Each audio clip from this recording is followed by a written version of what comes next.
السلام عليكم ورحمة الله وبركاته. أهلا ومرحبا بكم في لقاء جديد وحلقة جديدة من برنامج قوارير.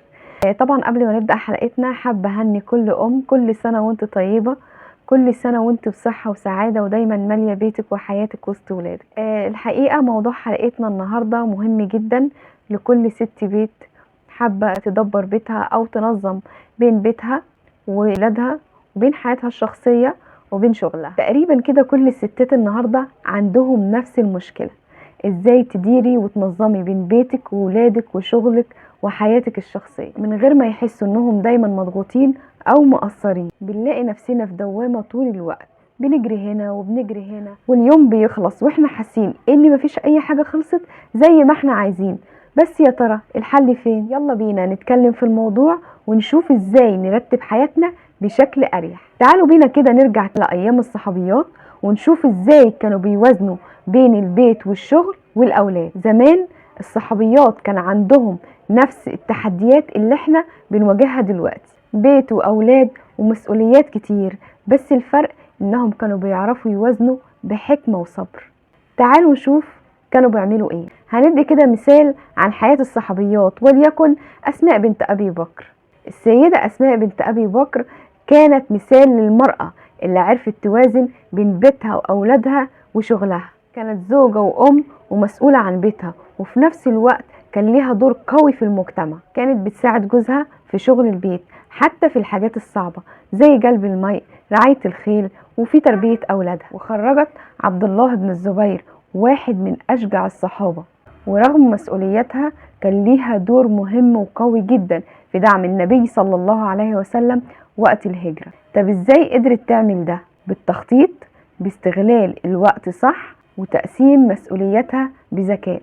كانت فاهمة امتى تهتم ببيتها وامتى يكون لها دور اكبر في المجتمع، وده اللي خلى حياتها متوازنة وناجحة. تعالوا كده ما نشوف الموضوع ونشوف النقاط اللي هنتكلم فيها. احنا الحقيقة عندنا 4 نقاط.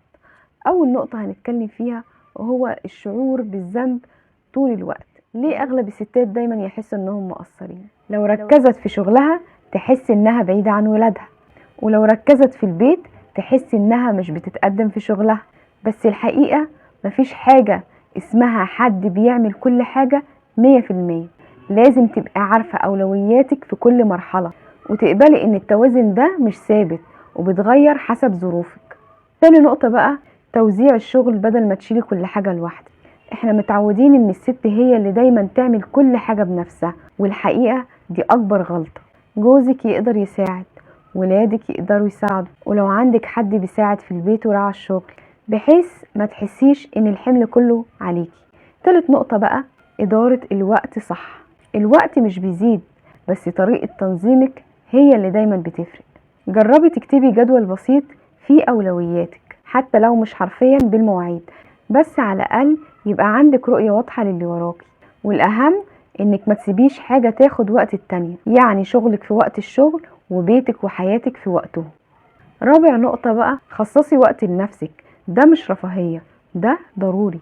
اكتر حاجة بتروح وسط الزحمة هو وقتك انتي، وده اللي دايما مخليكي حاسة انك مرهقة. حتى لو 10 دقايق قاعدة لوحدك، كوباية قهوة تشربيها، قاعدة مع صحابك، تلعبي رياضة خفيفة، هتحسي بفرق كبير. وما تحسبهاش ترفيه، لانها بتأثر على طاقتك وطريقة تعاملك مع كل حاجة حواليكي. قبل نهاية حلقتنا بقى احب اقولك التوازن مش معناه انك تعملي كل حاجة بنفس الكفاءة، لكن انك تعرفي امتى تركزي على ايه، وازاي تتقبلي ان مش كل حاجة هتبقى مثالية طول الوقت. المهم انك تكوني راضية ومتقبلة كل اختياراتك. وما تنسيش حياتك هو مش مجرد بس شغل وبيت، حياتك ليكي انت كمان.